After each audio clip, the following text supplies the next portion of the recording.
وہ 2 اکتوبر 1187 کی تاریخ اور جمعے کا دن تھا جب دنیا کے مذہبی دارالحکومت اور سب سے متنازع سمجھے جانے والے شہر یروشلم میں تقریباً 9 دہائیوں کے وقفے کے بعد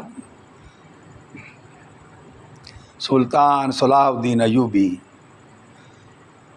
کی قیادت میں ایک بار پھر مسلمانوں کی حکمرانی کا دور شروع ہوا تھا۔ شہر کی فصیلوں پر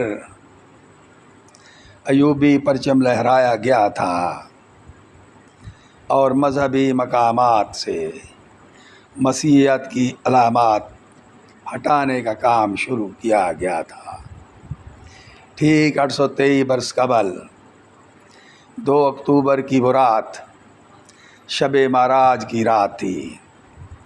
یروشلم جنگ کے نتیجے میں نہیں بلکہ ایک محاصرے کے بعد شہر کے مسیحی منتظمین اور صلاح الدین ایوبی کے درمیان معاہدے کے نتیجے میں مسلمانوں کے حوالے کیا گیا۔ شہر کا ہر باسی معاہدے میں طے کی گئی رقم ادا کر کے آزادی سے کسی دوسرے مسیحی علاقے میں جا سکتا تھا۔ جو لوگ پہلے ہونے والے ممکنہ ظلم کا سوچ کر پریشان تھے، اب اس فکر میں تھے کہ اپنی آزادی خریدنے کے لیے پیسے کہاں سے لائیں۔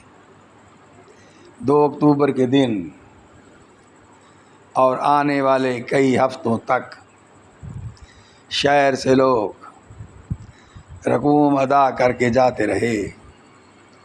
جو نہیں ادا کر سکتے تھے وہ مدد مانگتے رہے۔ ان میں سے ہزاروں کی مدد خود سلطان صلاح الدین ایوبی اور ان کے بھائی